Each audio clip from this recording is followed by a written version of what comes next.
Hello, Pirate Teachers. It's Liz Hoppy. I wanted to check in with you real quick and see how you're doing on your reading and review parts 1 and the beginning of part 2. What you're doing, it's brave, it's bold, it's good for your students. Sometimes we feel like we're drowning in that day-to-day busyness of teaching and all the little things that need to be done instantly. But I want you to know there's a pirate ship coming your way, reaching out to help you feel happier and more energized in your teaching and help your students be more excited about what's going on too. If you've read part 1 already, you're very familiar with this acronym, the 3 different types of passion you should have about teaching and how you can tap into each of those so that you can be passionate about every lesson you teach. Immersion, being really present at intentional times in your lesson. Building rapport with your students, not just being the teacher in charge of the classroom, but really building those relationships with your students, because that's when they really check into their learning and get excited about it. Asking and analyzing questions as you try new things, as you make decisions, really asking yourself some tough questions about why you're doing what you do, how it impacts your students, and then analyzing after you're done. And then the last 2, transforming your classroom into an engaging place where students want to be and having enthusiasm for your teaching and for what you do every day, because I really believe everyone becomes a teacher because they love teaching and are excited about that. But sometimes that enthusiasm is a little hard to tap into, coming back from a back to school night or being tired of having the same issues over and over. So Teach Like a Pirate is going to help us deal with some of those issues.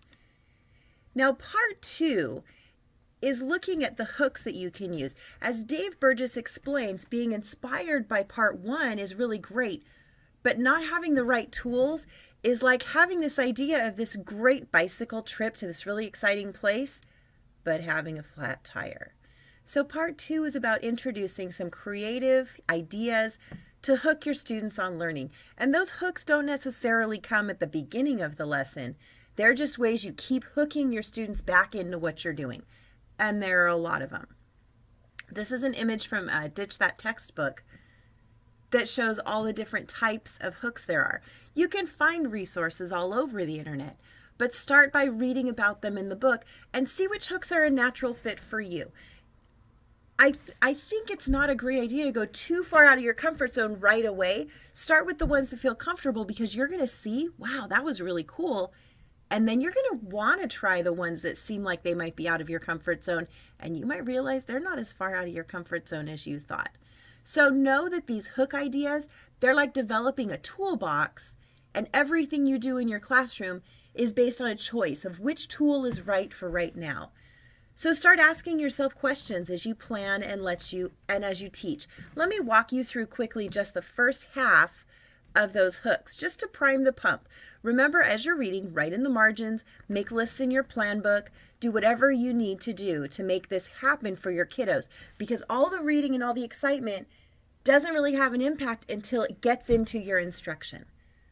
So here we go. The first set of hooks is I like to move it hooks. You've got kinesthetic hooks, getting your students moving.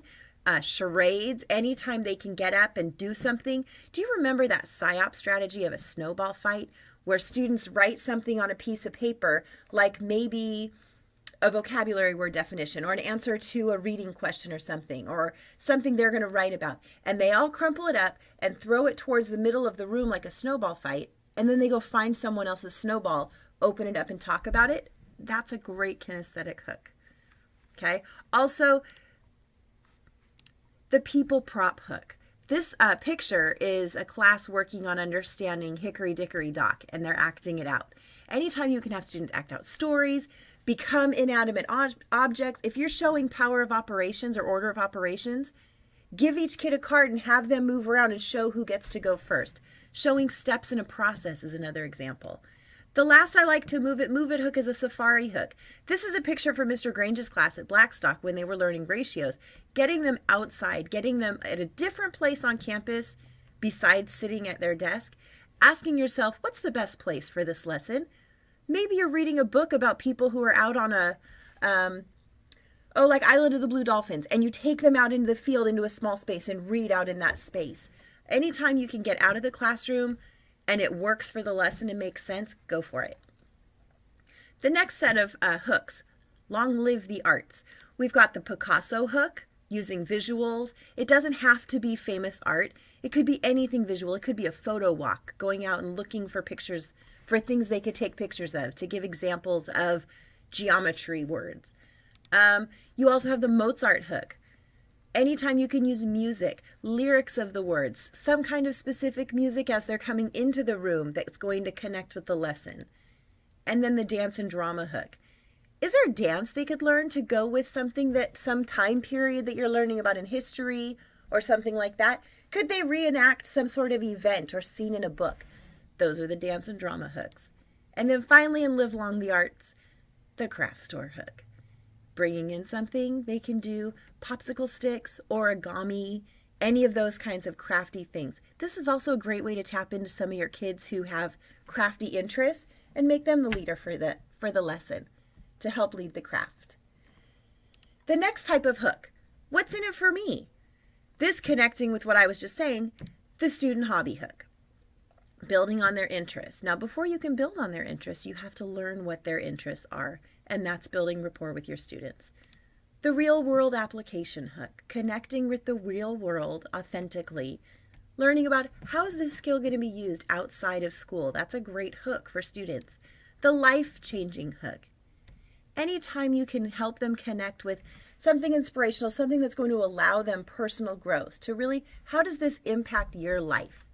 That's going to help them hook into what you're doing. The student-directed hook. What if your students were in charge of something? What if they led a portion of the day, the routine that they're familiar with, and they're in charge of it? You've just hooked their attention a little differently because a student's the one leading it. What if there were a time you could let students make choices? Maybe you don't have to decide exactly how they do something. You can give them a few options and let them make the choice.